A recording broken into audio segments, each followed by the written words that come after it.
Hello viewers, the childhood memories are always nostalgic. We all love to cherish them forever. Toru Datt was one such young poetess who added a charm to her childhood memories and made them immortal through her wonderful poem called The Casuarina Tree. Now let's try to know more about this great poetess. She contributed a lot to the world of literature in a very short span of time. Toru Datt was born on March 4th, 1856, and she was youngest of the three children of a high caste Hindu couple in Bengal.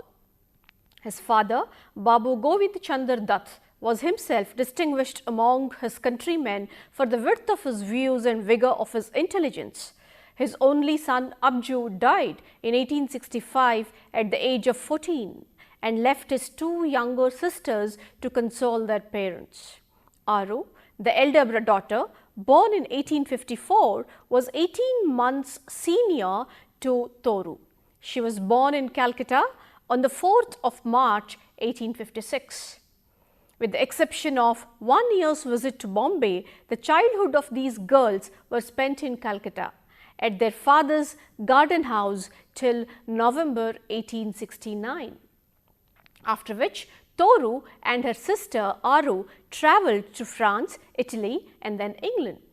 She went to a school in France for the first time of her life and cultivated an intimacy with French during that period. After the publication of several translations and literary discussions, Toru and her sister published Sheaf Gleaned in French Fields, a volume of French poems she had translated into English. This volume was brought out by Saptahik Samvad Press of Bhawanipur, India in 1876.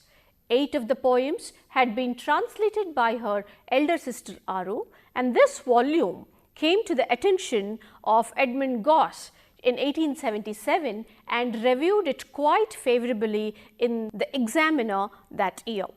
Sheaf would see a second Indian edition in 1878 and a third edition by Cajun Paul of London in 1880.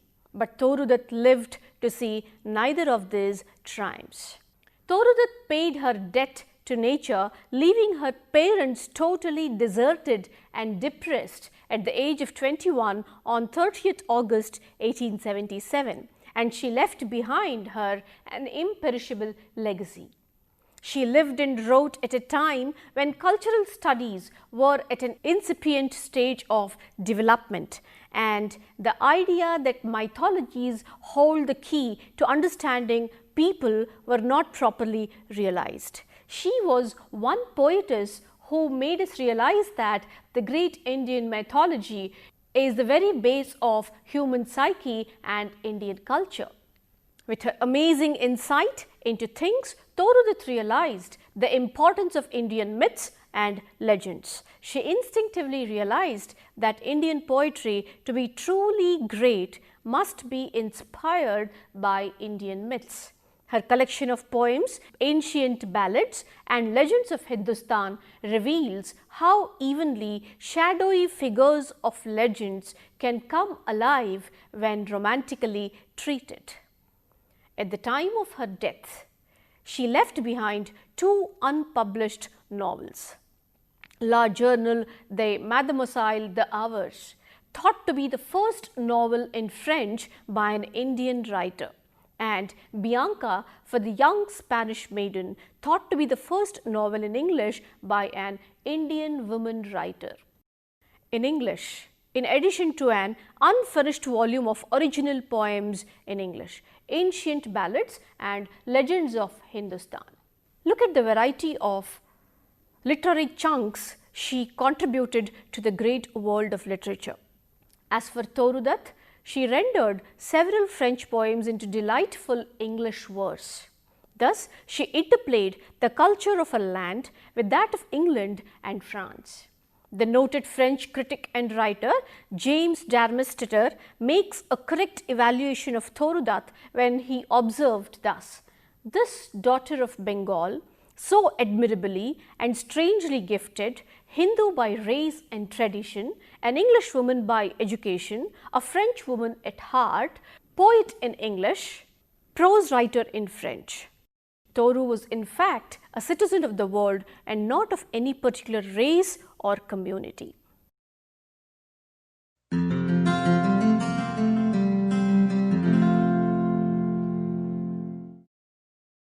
Now let's take a quick look at the summary of this beautiful poem, and I am sure you will also remember your childhood through this great poem called Our Casuarina Tree. Now this is a poem by Toru Datt, taken from her book Ancient Ballads and Legends of Hindustan, with an introductory memoir by Edmund Gosse.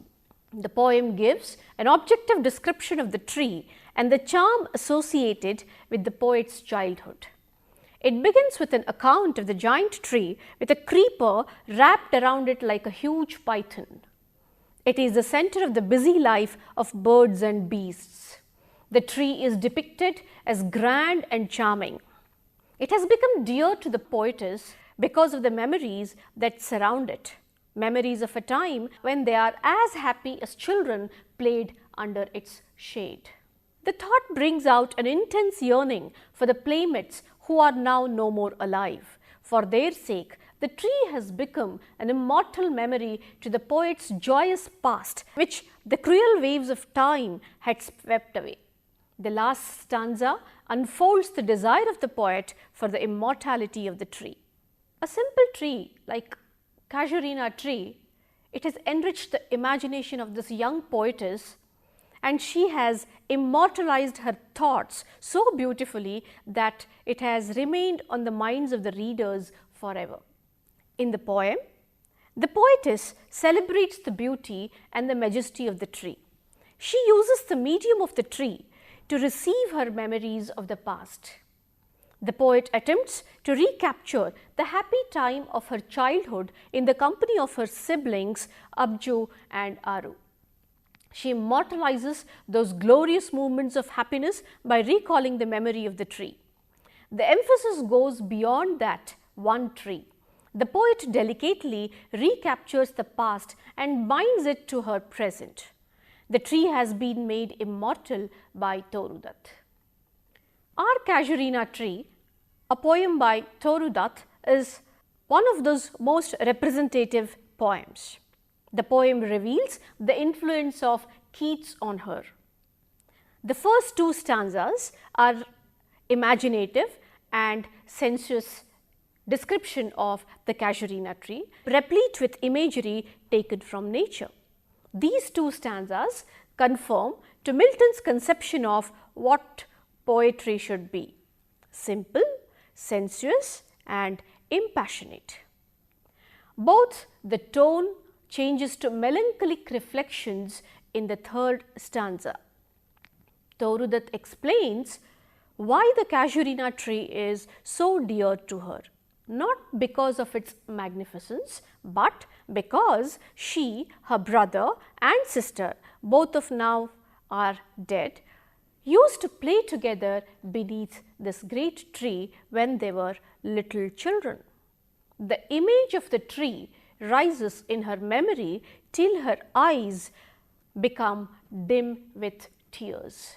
The Casuarina tree becomes an objective correlative from the fourth stanza onwards. It is a symbol of her brother and sister's memory. She can hear the wailing of the Casuarina tree wherever she goes. It follows her to distant lands, and she can hear its plaintive music even in the distant shores of France and Italy, when the waves gently kiss the shores beneath the moon. The tone of the last and the fifth stanza of the poem is definitely one of triumph. Triumph of immortality over death, loss and oblivion. The Casuarina tree will remain immortal, and it will keep alive the memory of her dead brother and sister, though her own poetry is too weak to confer immortality on them. Love will defend her dear ones from the curse of oblivion.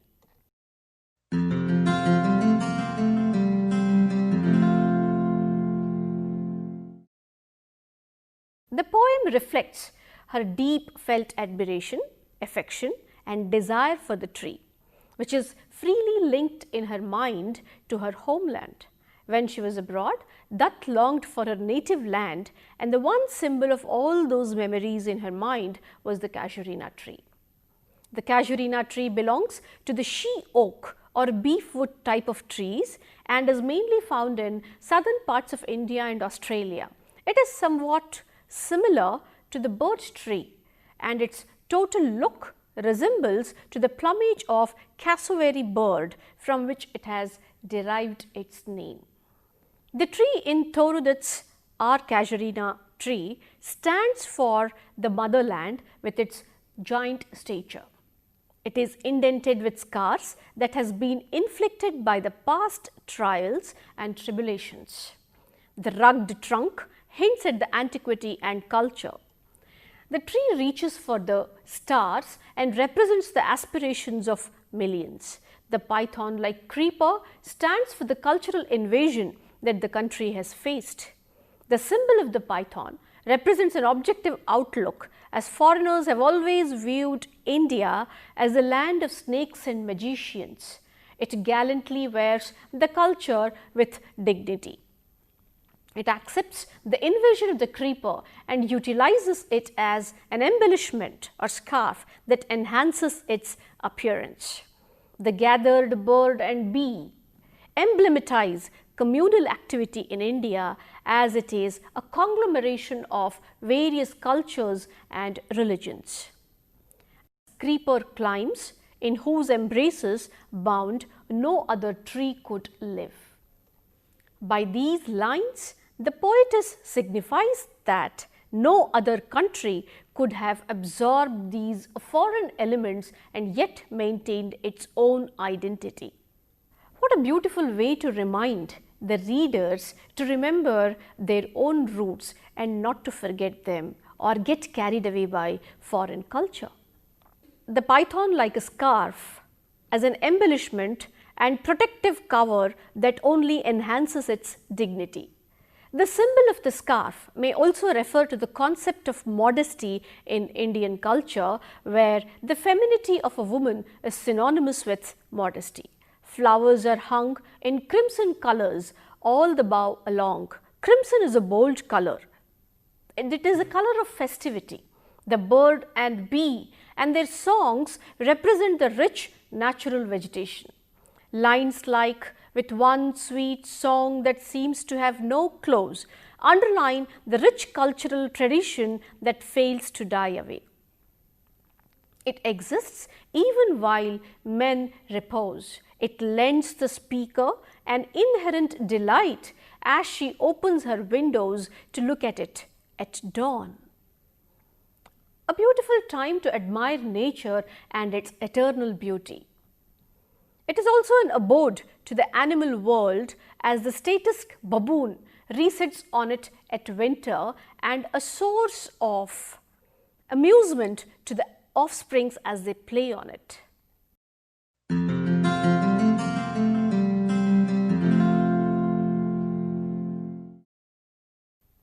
Symbolism, it has a special place in the world of poetry, and Toru Datt used this device of symbolism very well, and especially in this poem, Our Casuarina Tree. The tree is both a tree and a symbol. In it are associations of two important elements, time and eternity. The first stanza is an objective description of the tree. The second stanza relates the tree of Toru's own impression of it at different times. The third links up the tree with Toru's memory of her lost brother and sister.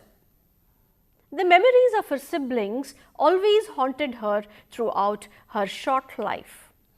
The fourth stanza humanizes the tree, for its laments are human record of pain and regret, and the last stanza wills as it the immortality of the tree.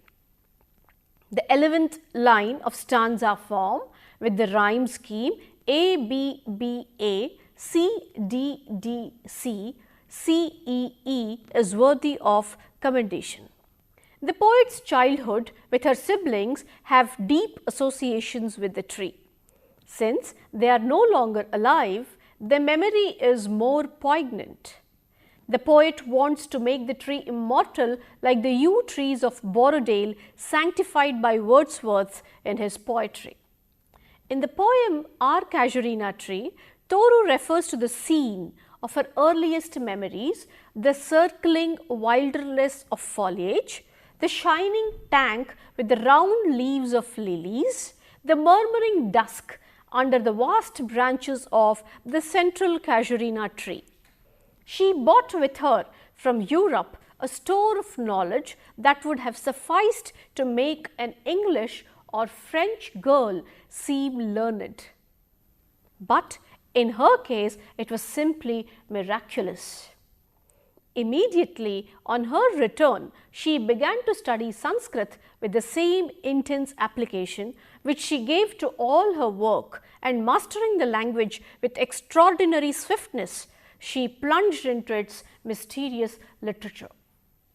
But she was born to write, and despairing of an audience in her own language, she began to adopt it as a medium for her thought.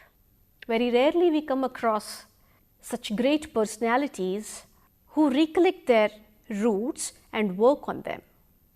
The poet, while living abroad, was pining for the scenes of her native land and was reliving the memories of her childhood.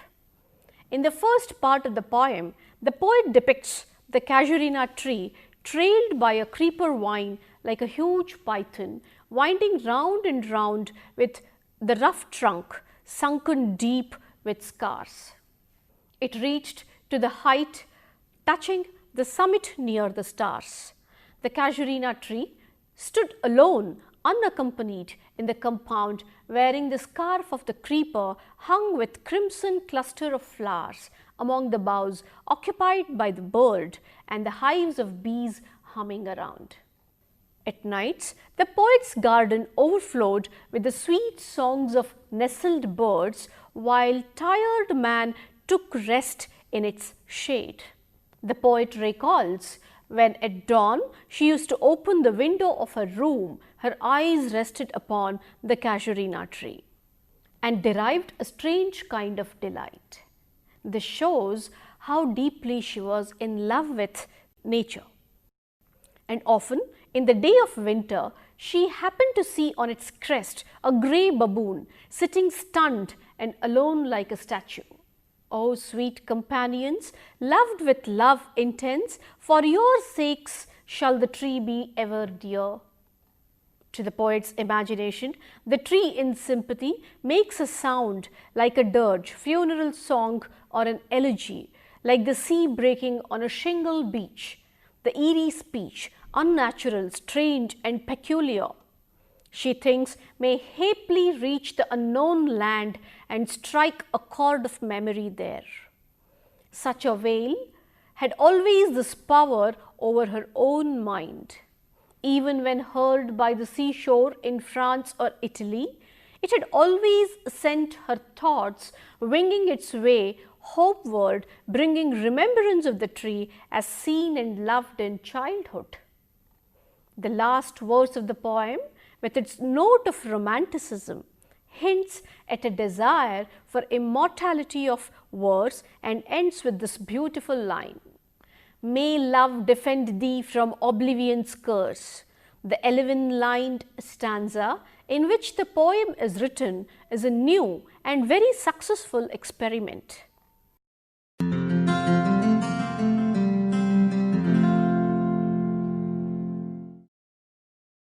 Though the poetess fills or penned this poem with her rich imagination, she never failed to capture those subtle details which added to the richness of this poem further.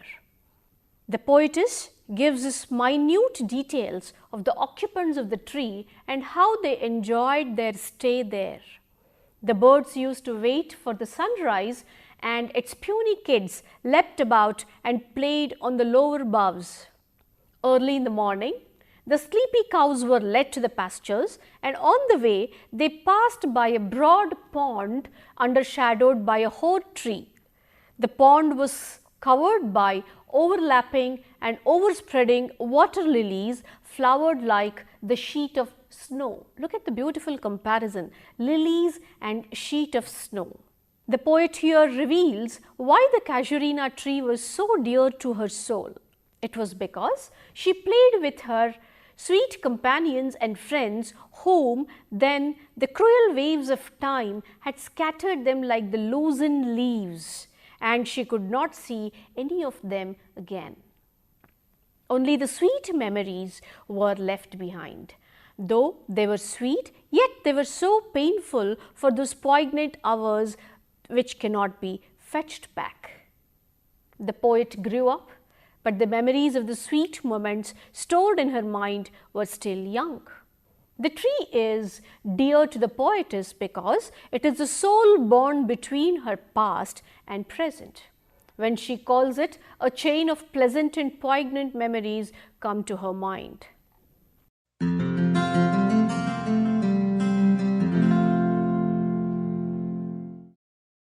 There are other poetic devices that were brilliantly used by this young poetess. This poem is romantic in tone and contains autobiographical reminiscences. The first two stanzas scrutinize the tree objectively. The very first line of it, with its image like a huge python, conveys the massiveness of the tree. Its grandeur is in its height and age. The rugged trunk, indented deep with scars, up to its very summit the stars. The tree is a source of life and wears the scars of the creeper with Casuarina flowers. Birds and bees gather here, and the song of bird at night is endless and sweet. The second stanza moves from the objective description of the tree to the impact it has on the poet narrator, whose eyes delighted on its zest. Again, the power of observation and the selection of the detail instill the poem with interest. The gay baboon, which sits statue-like while its puny offspring played, the kokilas hailing the day, sleepy cows mending their way to pastures, and water like snow enmassed. The delight on seeing the sight makes the poet nostalgic about her childhood. This may be taken as evidence of her romantic muse. While the tree stands as a symbol of nature's magnificence, it is dear to the poet's soul because of the sweet companions whom she remembers playing beneath the tree. A personal reading would justify the sadness of hot tears for her childhood playmates. So great is the grief of loss that it seems the tree also laments with her.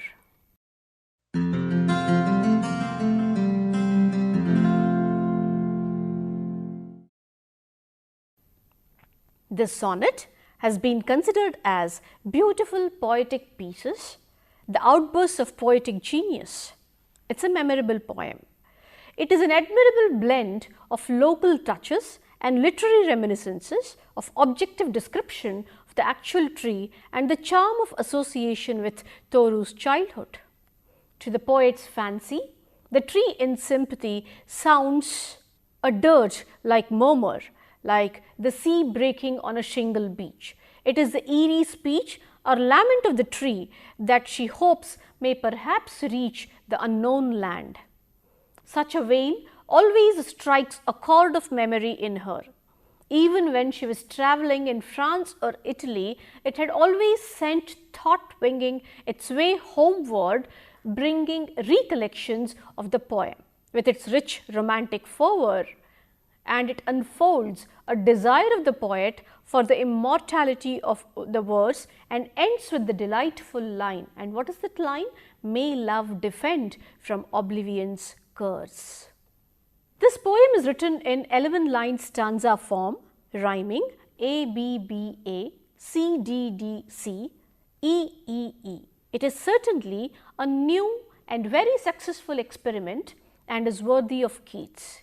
In the words of Dr. Iyengar, in the organization of the poem as a whole, and in the finish of the individual stanzas, in the mastery of phrase and rhythm, in its music of sound and ideas, our Casuarina tree is a superb piece of writing and gives us a taste of what Toru might have done and not the race of her life being so quickly run. This is again little tragic. As you all know, she died young, but before that she transferred all her richness of poetry to this great world of literature. The poem is more than the poetic evocation of a tree. It is recaptured. The tree is both a tree and a symbol, and it is implicated both time and eternity.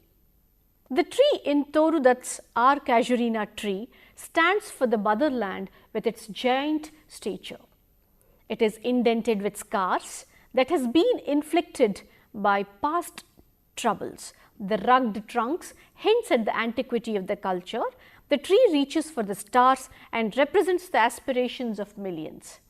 The python-like creeper stands for the cultural invasion that the country has faced. The symbol of the python represents an objective outlook, as foreigners have always viewed India as a land of snakes and magicians. It gallantly wears the culture with dignity. It accepts the invasion of the creeper and utilizes it as an embellishment that enhances its appearance. The gathered bird and bee depict communal activity in India, as it is a conglomeration of various cultures and religions. The poet signifies that no other country could have absorbed these foreign elements and yet maintained its own identity. It wears the python like a scarf as an embellishment and protective cover that only enhances its dignity. The symbol of the scarf may also refer to the concept of modesty in the Indian culture, where the femininity of a woman is synonymous with modesty. The flowers are hung in crimson colors all along the bough. Crimson is a bold color, a color of festivity. The bird and bee and their songs represent the rich natural vegetation. Lines like, "With one sweet song that seems to have no close," underline the rich cultural tradition that fails to die. It exists even while men repose. It lends the speaker an inherent delight as she opens her windows to look at it at dawn. It is also an abode to the animal world, as the statistic baboon resets on its winter, and it is a source of amusement to the young ones as they play on it. Dear viewers, I hope you enjoyed the array of colors that have crept into this poem and which have enriched your imagination. I hope Toru Datt will remain on your